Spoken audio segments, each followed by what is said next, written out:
Semoga subscribe, like, comment, and share.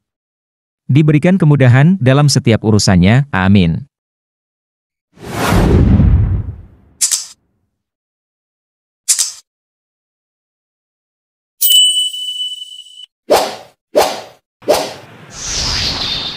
Saya ini sekarang kalau duduk jejeran sama Habib Jindan, itu pasti langsung di frame dalam sosial media, pro Ba'alawi.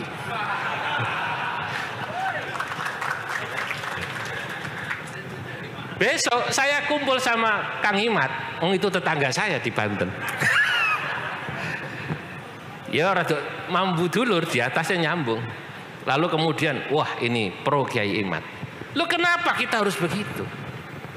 Kenapa kita tidak punya rahmatan lil alawiyin wa rahmatan lil jawiyin kita? Betul apa tidak? Harus membawa rahmat bagi alawiyin, bagi jawiyin semua, tidak usah dihadap-hadapkan. Makanya saya katakan saya ini pengurus PBNU. Kalau saya diundang acara habaib, saya datang, Pak. Saya diundang misalnya oleh teman-temannya Kiai Imat, saya datang karena Nahdlatul Ulama datang dalam rangka mewujudkan makna wa ma arsalnaka illa rahmatan lil alamin. NU harus rahmatan lil alamin. Tidak hanya untuk satu kelompok.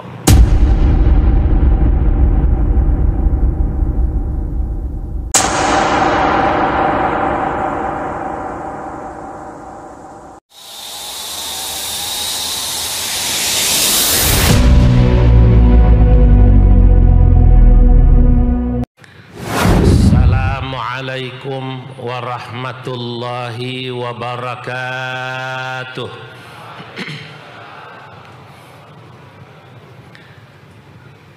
Alhamdulillahilladzi faddala al-ulama bisyarafil izzi was-safa wa asyraqa qulubahum wa uqulahum bi anwaril baha. Wassalatu wassalam ala sayyidina wa habibina wa syafi'ina wa maulana Muhammadin sayyidil anbiya wa imamil atqiya wa mir'atil awliya wa yambu'i ulumil ulama wa mu'tamadi futuhil awliya wa ala alihi wa ashabihil asfiya wattabi'ina lahum bi ihsan taraku lana ma'arifahum wa turrathahum al-gharra wa tharra. Amma ba'du, hadratal muhtaramin, para alim ulama, para masyayikh, para habaib, wabil khusus panjenenganipun Romo Kiai Haji Idris Hamid Sahibul Haul dan juga Rais Syuriah PBNU beserta keluarga besar Mbah Hamid Pasuruan yang saya tidak bisa menyebut satu persatu namanya. Yang sama-sama kita hormati para sesepuh yang hadir di hadapan saya, Romo Kiai Haji Ali Masyhuri, Romo Kiai Haji Abdus Salam Mujib, leres nggih? Romo Kiai Haji Hasan, ada Kiai Haji Tajul Mafakhir, ada Kiai Haji Anis, serta Kiai Haji Firjaun Barlaman bin Kiai Ahmad Siddiq yang baru saja menyampaikan sambutan. Wabil khusus kakak saya Menteri Sosial ini Gus Saifullah Yusuf, ya, karena senior saya di PBNU. Para hadirin hadirat yang hadir di majelis haulnya Romo Kiai Haji Hamid Pasuruan, insya Allah semoga kita semua yang hadir mendapatkan keberkahan dari Allah Subhanahu wa Ta'ala. Allahumma amin. Pagi hari ini alhamdulillah kami dapat hadir di tempat ini mewakili Ketua Umum Pengurus Besar Nahdlatul Ulama Kiai Haji Yahya Khalil Stakuf yang hari ini beliau harus berangkat ke Amerika, sehingga menyampaikan salam kepada semua yang hadir di sini. Biasanya Gus Yahya tiap tahun niku rawuh nggih mriki, tapi hari ini harus terbang nanti sore, jadi waktunya beliau tidak bisa hadir kemari. Para hadirin yang dimuliakan Allah, tentu Mbah Hamid Pasuruan ini bagi Nahdlatul Ulama adalah salah satu ulama yang memang istimewa, ya, sehingga setiap haulnya selalu ada yang hadir mewakili PBNU. Kita tahu bahwa orang menjadi kekasih Allah itu biasanya karena yang bersangkutan memiliki kredit poin, memiliki nilai. Kadang-kadang nilainya 1 atau kadang-kadang 2, kadang-kadang 3. Ada beberapa faktor, ada beberapa poin yang membuat yang bersangkutan dijadikan kekasih Allah. Ahlan wa sahlan Al-Habib Jindan. Faddalu.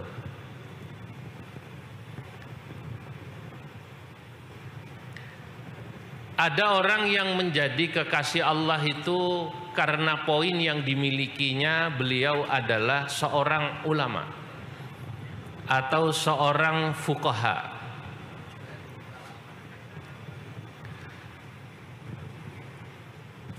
Faddalu ya habibna. Ala ma fi muskilah.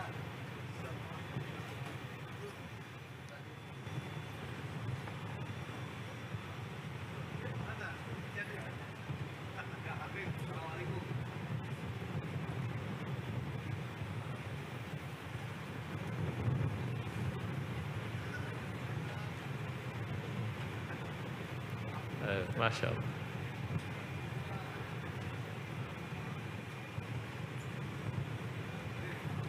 Jadi ada orang yang menjadi kekasih Allah atau waliullah itu karena ilmu,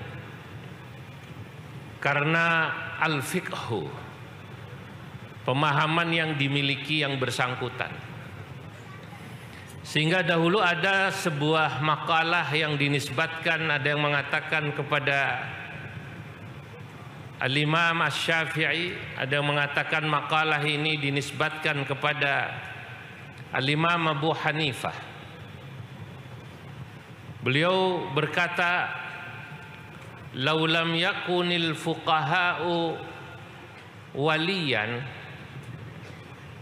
lam yakun fil ardi waliyun." Saya ulang. "Lau lam yakunil fuqaha'u awil ulama'u awliya Allahi fil ard, lam yakun fil ardi waliyun." Jika di muka bumi ini katanya para fuqaha atau para ulama itu bukan menjadi wali atau tidak bisa disebut menjadi walinya Allah, kekasih Allah, lam yakun fil ardi waliyun, maka di bumi ini tak ada lagi wali. Ungkapan yang dinisbatkan kepada Imam Asy-Syafi'i, ada yang mengatakan dinisbatkan kepada Imam Abu Hanifah, ini menunjukkan bahwa ada kekasih Allah itu yang menjadi kekasih Allah, menjadi wali karena ilmunya. Ini poinnya adalah ilmu. Orang yang istiqomah mucal niku ten pondok yang disebut murabbiyin. Nah, itu biasanya wali karena istiqomah.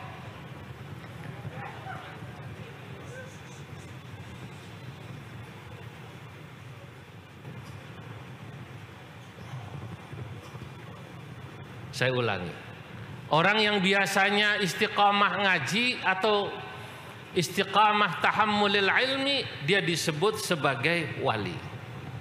Nah, niku berat zaman sekarang ini. Makanya ketika ada seseorang bilang pada saya, Gus Baha niku kok diundang sulit ngisi-ngisi haul atau pengajian kecuali di beberapa tempat. Saya jawab, saya katakan pun cukup, yang jadi korbannya saya saja. Orang seperti Gus Baha itu memang sebaiknya tetap istiqomah mucal ngaji. Saya katakan waktu haul dileteh, nggih Gus nggih.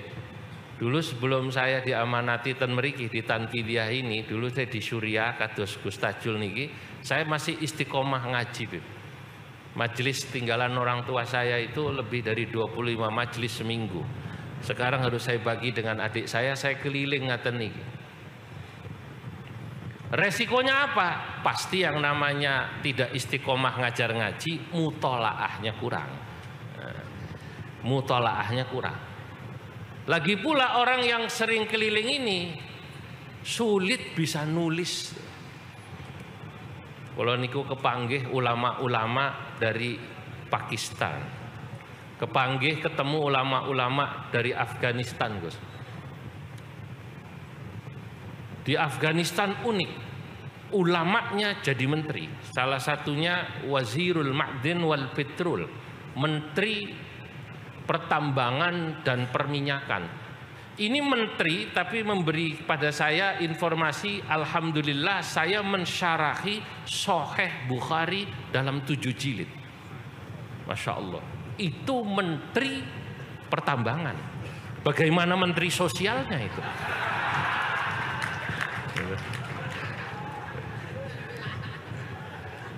Ya Allah. Saya bertemu dengan Syekh Muhammad Taqi Al-Uthmani, salah seorang muhaddits yang masih hidup saat ini di Pakistan, di Karachi.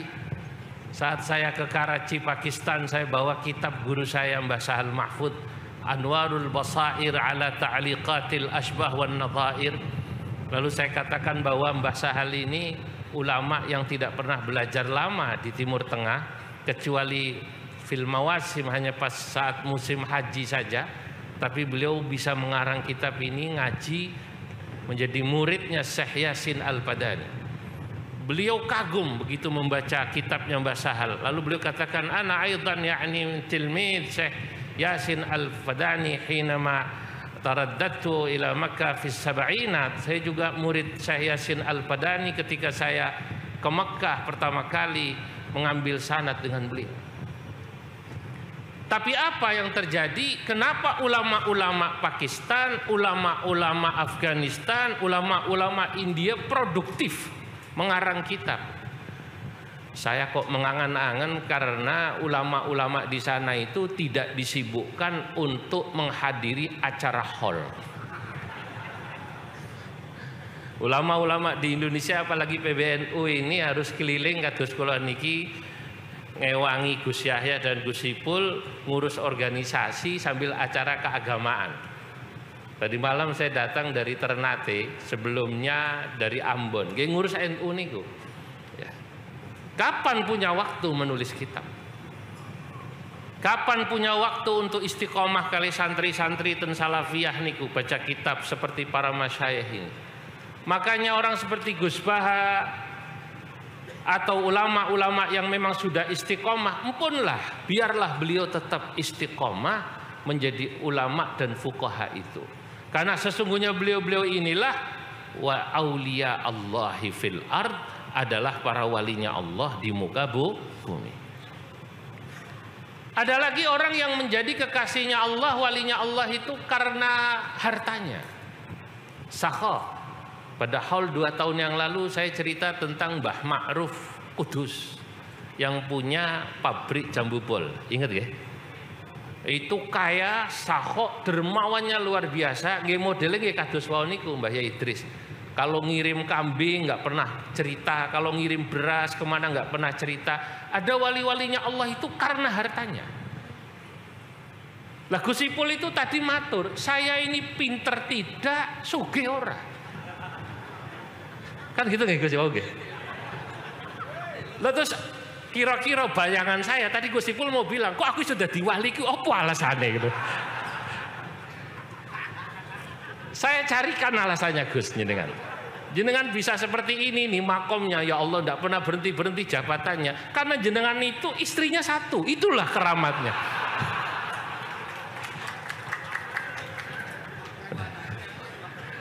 Loh, saya ini hanya mensyarahi sambutannya Gus Ipul.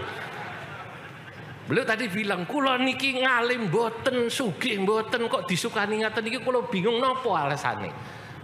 Nah, saya syarahi itu tadi Gus Ipul maksudnya saya bisa jadi wali seperti ini itu kira-kira apa alasannya? Jawabannya menurut saya karena jenengan istrinya satu. Niku alasannya. Berarti kuat dengan istri satu niku hebat niku. Lalu sama badan. Lah, jangan-jangan orang seperti Gus Ipul itu pantesnya nggih langkung nggih garwane nggih dari satu. Betul apa tidak? Cuman sampai sekarang setahu saya satu, setahu saya.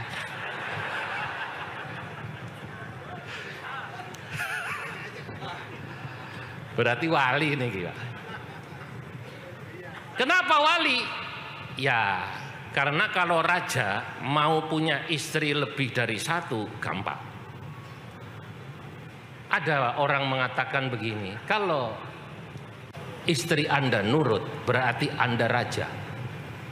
Bu, Ma, aku mau kawin lagi. Monggo, Bah. Kan mriki wonten ingkang ngaten niki wonten? Ada yang begitu? Kalau Anda termasuk yang begitu, badhe wayo mau nikah lagi langsung bilang istrinya, aku arep kawin neh. Monggo, Bah, kula padosake, berarti Anda raja. Tapi kalau istri Anda galak, seperti kakak saya tadi itu, atau ya seperti saya lah, sama lah. Kula nggih bojone nggih setunggal. Nggih seperti Mbak Idris nggih sami nggih. Alhamdulillah. Begitu mau nikah lagi langsung berarti panjenengan kalau istrinya satu, rata-rata yang istrinya satu panjenengan itu wali.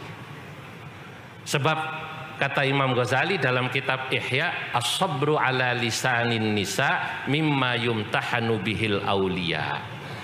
Sabar atas galaknya istri itu diantara ciri cobaan para wali.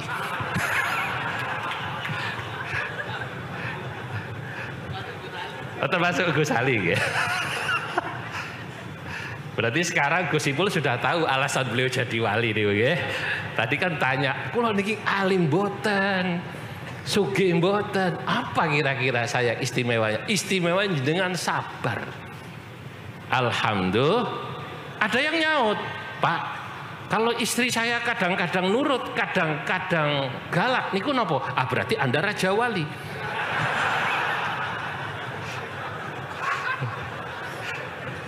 Nah, kalau yang nurut raja, kalau yang galak wali. Kalau kadang-kadang nurut, kadang-kadang galak berarti raja wali.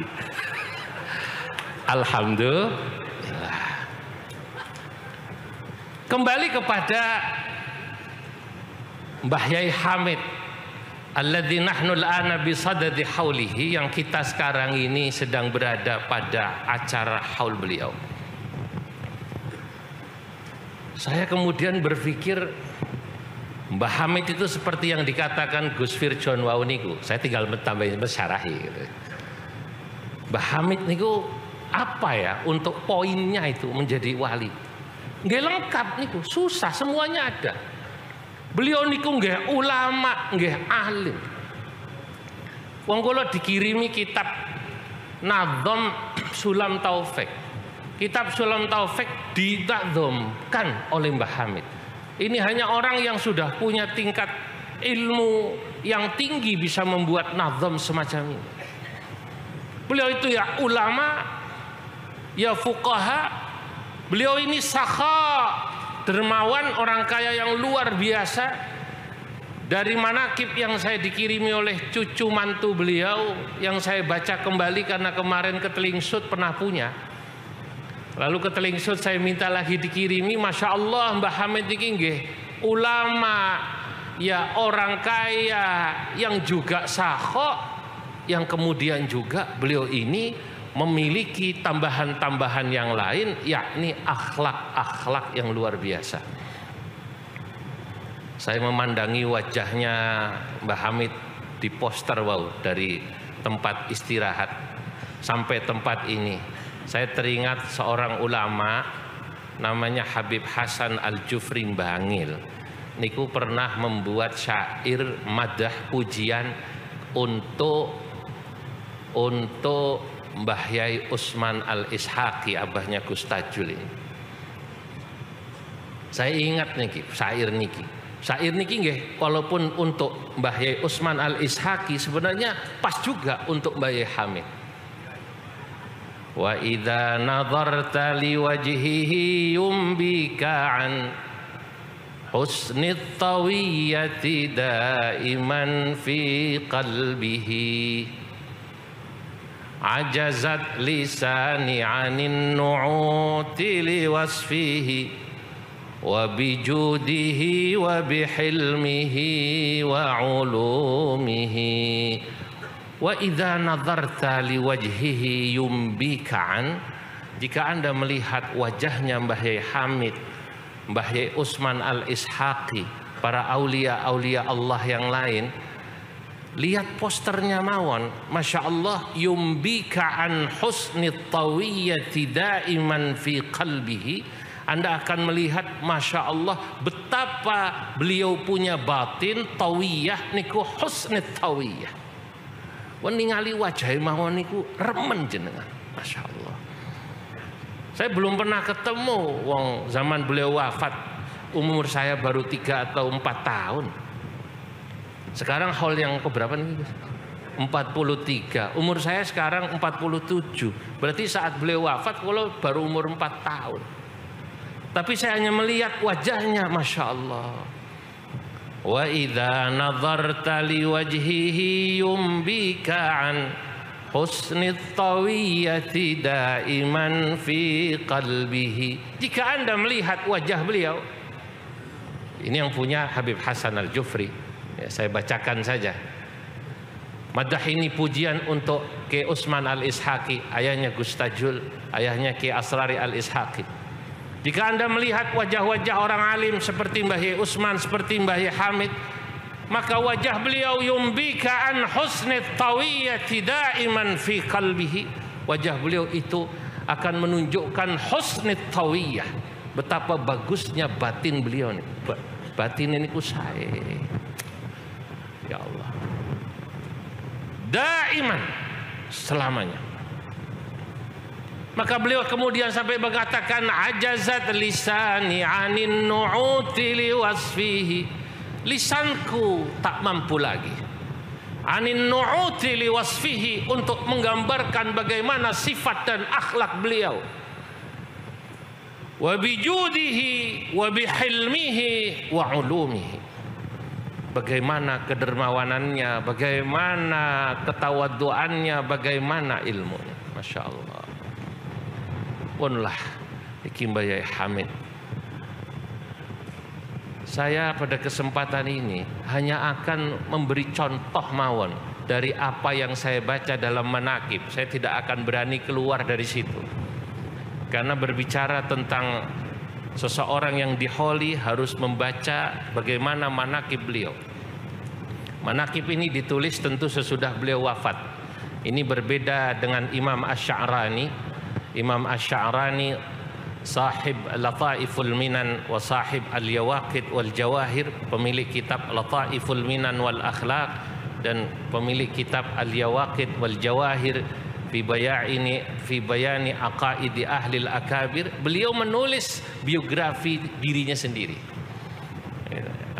Imam Asy-Sya'rani. Nah, Imam Sya'rani nggih niki termasuk nggih ya sami kalau Gus Ipul niku. Sami kados kula wali yang istrinya nggih lumayan nih, lumayan. Saudara-saudara, saya dari manaqibnya niku membaca satu hal saja yang tadi digambarkan husnit tawiyyati daiman fi qalbihi. Bagaimana Mbah Yai Hamid Pasuruan ini batinnya atau tawiyyahnya luar biasa, daiman, hatinya itu bersih. Resike niku pripun? Nggih persis seperti yang disampaikan Gus Firjon wau, beliau itu punya sifat rahmah yang luar biasa kepada umat. dalam manakib niku sejarah Mbah Yai Hamid Pondok Salafiyah pernah kemasukan maling, ngertos nggih? Maling masuk ke pondok. Ini pasti maling anyaran niki, Pak. Nek maling sing senior pasti tahu, ojo maling nang pondok wong akeh santri. Ini pasti orang maling karena tidak ngerti atau saking karena butuhnya, antara dua. Begitu di Pondok Salafiyah niki ketangkep. Kali santri mau digebuki sama Mbah Hamid dilarang. Jok digebuki, cah, aja digebuki. Jangan dipukuli, jangan dipukuli. Ya Allah, ono tamu kok kon gebuki. Maling itu tamu kata Mbah Yai. Lalu sesudah sholat subuh dibuatkan nasi goreng dalam sejarah ini. Cuma nasi gorengnya hanya pakai telur. Dikasih kopi.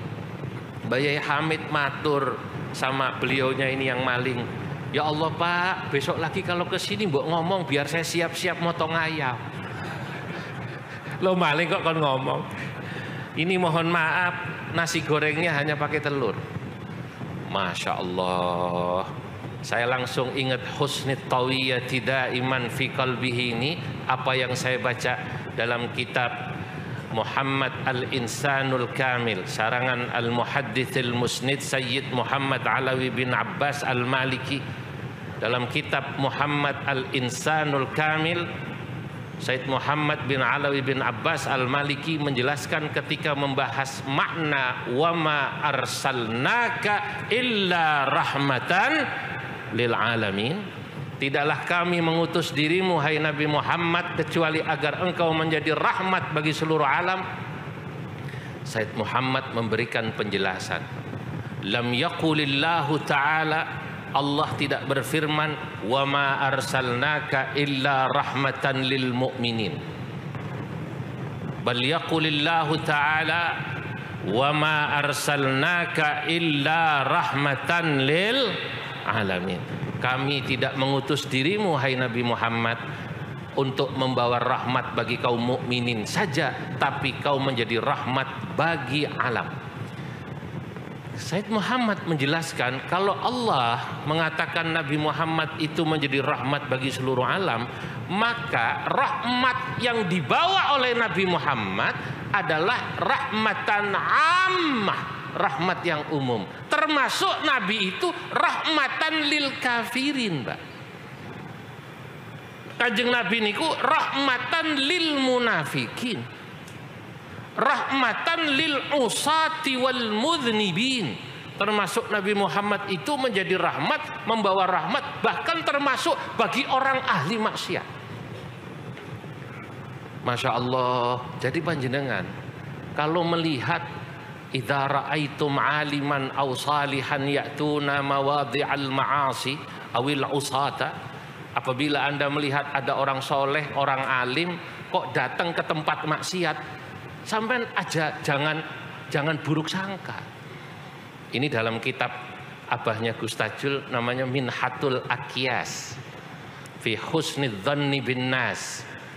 Ini kitab ikhtisar dari kitabnya Al-Alim Al-Allama Al-Fuli Al-Misri.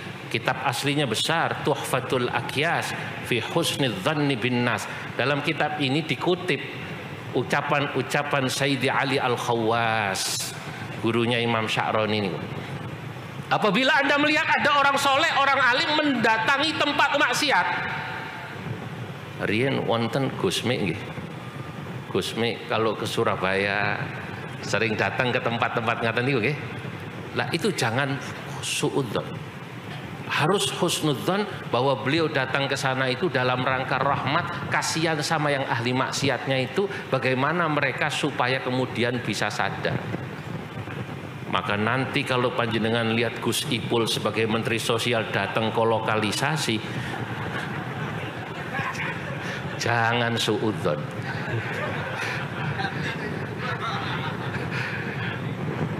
Bukan berarti beliau kalau datang ke sana jadi gratis, bukan. Innama ya'ti maudhi'al ma'asi awil usa li rahmatihi lahum. Gus Ipul sebagai Menteri Sosial itu datang ke tempat maksiat itu karena kasihan. Kon mandek ojo ojo ngene iki, ojo, saya kasih bekal.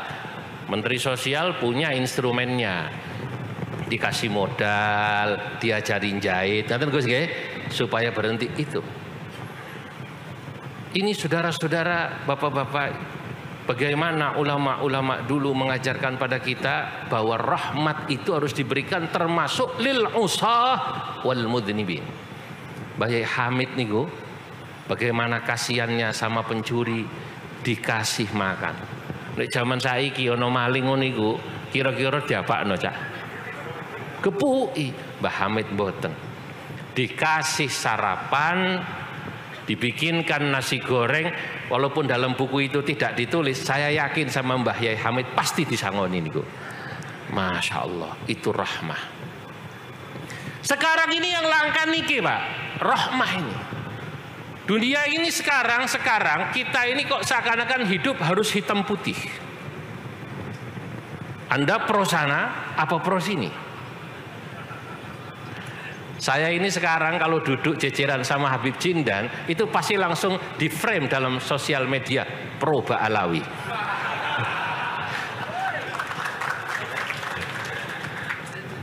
Besok saya kumpul sama Kang Imat, itu tetangga saya di Banten.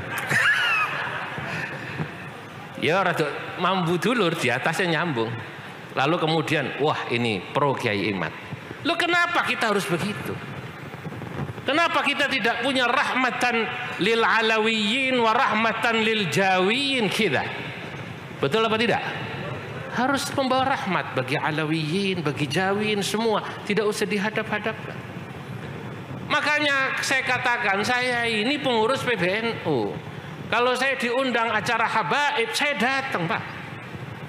Saya diundang misalnya oleh teman-temannya Kiai Imat, saya datang karena Nahdlatul Ulama datang dalam rangka mewujudkan makna wa ma arsalnaka illa rahmatan lil alamin. NU harus rahmatan lil alamin. Tidak hanya untuk satu kelompok. Jelas apa mboten? Nah, iya. Ini yang mahal sekarang, Pak. Mbah Hamid inilah kita belajar dari beliau, tidak ada itu rasa marah, kesel, benci pada orang, yang ada rahmah. Yang kedua, saya yakin Mbah Hamid memperlakukan pencuri ini selain karena dengan baik, maksud saya, selain karena sifat rahmatnya, juga karena sifat husnudzonnya pada pencuri ini. Saudara-saudara, wa ajma'u, ulama telah sepakat, orang itu kalau hatinya bersih, tidak ada suudzon, tidak ada rasa benci. Orang kalau hatinya bersih, tidak ada suudzon, tidak ada benci, ya, illa an tahharahullahu qulubahum 'anir radha'il wan naqais. Allah pasti akan membersihkan hati orang tersebut dari kekurangan. Nah, kalau sudah seperti ini, punlah seseorang itu pasti wali. Wali tidak punya benci, tidak punya dendam, tidak punya marah sama siapapun. Kenapa? Karena yang dilihat ini makhluk Allah. Kalau sudah melihat makhluk Allah siapapun, kucing, apalagi manusia, pasti sayang, Pak. Imam Ibnu Ajibah dalam Syarah Hikam mengutip syair. Syairnya indah nih. Irham bunayya jami'al khalqi kullahum wanzur ilaihim bi'ainir rifqi wasyafaqah waqir kabirahum warham saghirahum wara'i fi kulli khalqin haqqa man khalaqah. Irham bunayya, rahmati olehmu wahai anakku, jami'al khalqi, seluruh makhluk, kullahum, semuanya. Wanzur ilaihim, tataplah semua makhluk bi'ainir rifqi wasyafaqah, dengan tatapan kasih sayang, dengan tatapan kelembutan. Wakir kabirahumu, nek sampean temu sing luwih sepuh, hormati sing sepuh niku. Senajan beda partai, senajan beda kubu, nek ketemu cucuk tangane, Pak. Mungkin Anda beda pilihan. Ini zaman pilkada. Zaman pilkada, leres nggih? Tapi kalau ketemu orang lebih sepuh, beda pilihan, mungkin kiai tersebut atau beliaunya atau tokoh tersebut bukan pilihan saya. Ketemu beliau kalau lebih sepuh, cium tangannya, hormati kesepuhannya. Warham saghirahumu, kalau Anda bertemu yang lebih muda, rahmati dia. Wara'i fi kulli khalqin haqqa man khalaqah, pada setiap makhluk kau harus menjaga hak Allah yang menciptakannya. Karena Allah lah yang menciptakannya, termasuk wong kafir, termasuk orang ahli maksiat. Mbah Yai Hamid ketika melihat pencuri, melihat ya Allah, iki makhluk iki Gusti Allah iki. Wong sampai nyolong ini iki pasti saking butuhe. Itu kenapa dulu dalam kitab Dhawabitul Maslahah, Al-Imam Al-Buti menulis kitab namanya Dhawabitul Maslahah. Ini kitab produk fikih, usul fikih. Kalau tadi banyak cerita kitab-kitab tasawuf, sekarang kitab agak usul fikih, tapi masuk ke cerita pencuri ini. Pada masa Umar bin Khattab menjadi khalifah Amirul Mukminin, terjadi yang namanya Amul Maja'ah, tahun kelaparan. Bapak-bapak, ibu-ibu, ada orang mencuri. Lalu pada saat dia mencuri, yang dicuri itu sudah sampai 1 nisab. Mestinya yang bersangkutan dipotong tangannya. Ilat untuk alasan untuk memotong tangan sudah ketemu, alasan 1 nisab. Tapi Umar bin Khattab selaku Amirul Mukminin tidak segera memotong tangan orang ini karena harus melakukan satu tahapan yang dalam istilah ulama usul fikih disebut tahqiqul manat. Takhrijul manatnya sudah ketemu, ilatnya sudah ketemu. Ini kerjaannya para ahli fikih, takhrijul manat nih. Tangkihul manat itu kerjaannya ahli fikih. Niki sudah ketemu, menentukan ilat yang disebut dalam nas niku, ini namanya takhrijul manat dan tangkihil manat. Lah hanya kemudian apakah alasan memotong tangan itu bisa diterapkan pada pencuri ini? Itu sedang diuji oleh Umar bin Khattab. Ini bahasa orang akademisnya, tahqiqul manat adalah menguji relevansi ilat pada wake. Kata Umar bin Khattab, sik ojo dipotong sik tangane, tak takokno sik, ya apa dek kok iso nyolong. Lah ditanya alasan mencurinya, Pak. Begitu ditanya, kenapa kamu mencuri? Saya ini fakir khalifah, sudah sekian hari tidak bisa makan keluarga saya. Lah apa tidak pernah minta coba sama orang-orang kaya di sekitar Anda minta sumbangan? Lah yang kaya-kaya itu dimintai sumbangan susah. Cari seperti Gus Ipul itu tidak ada di kampung sini. Gus Ipul itu tanpa diminta ngasih, Pak. Lah ini orang-orang kaya di kampung saya ini susah. Jadi sudah diminta nggak ngasih. Oh sudah diminta nggak ngasih, khalifah. Oh kata Umar bin Khattab, jangan dipotong tangan orang ini. Kenapa? Ada syibhul milik, ada keserupaan kepemilikan. Wa fi amwalihim haqqun lis-sa'ili wal mahrum. Pada hartanya orang kaya ini ada haknya yang miskin loh. Dia minta nggak dikasih, berarti janjane wong iki nyolong di sebagian hak DE. Karena ada syibhul milik, ada syubhat, maka tidak jadi dipotong. Itulah yang dalam bahasa para ulama idra'ul hudud bisyubuhat. Umar bin Khattab sebenarnya sedang husnudzon. Kenapa dia nyuri, Pak? Sama kayak nanti kalau Anda lihat tadi itu, tidak semua orang tempat-tempat nakal itu di lokalisasi itu memang seneng gitu, Pak. Jangan-jangan itu Pak Menteri itu karena kepepet, Pak Menteri. Betul apa tidak? Loh itu karena kepepet di tempat-tempat itu. Maaf, di tempat lokalisasi itu jangan kemudian kita langsung memandang mereka dengan pandangan wong iki kotor. Jangan-jangan kepepet. Mereka kalau ditanya apa mau berhenti apa tidak, dari pekerjaan ini. Ya Allah Pak Menteri Gusipul, kalau boleh saya mau jadi istri keduanya jenengan.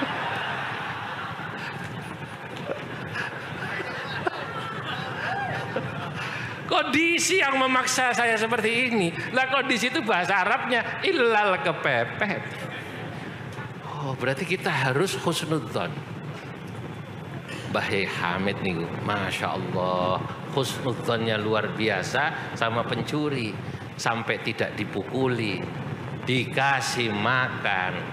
Bahkan insya Allah saya yakin beliau disangoni sama Mbah Hamid. Itu karena apa? Husnut tawiyati daiman fi qalbihi, karena beliau hatinya sangat bersih. Masya Allah. Kalau niki mun dibisiki tadi 30 menit mawon nggih Gus nggih. Dan ini sudah 30 menit. Alhamdulillah Al-Habib Jindan sudah rawuh. Mari sama-sama kita saksikan, ayo kita dengarkan nasihat-nasihat dari beliau. Ngapunten ingkang kathah, mohon maaf atas segala kekurangan. Wallahul muwaffiq ila aqwamit thariq. Wassalamualaikum warahmatullahi wabarakatuh.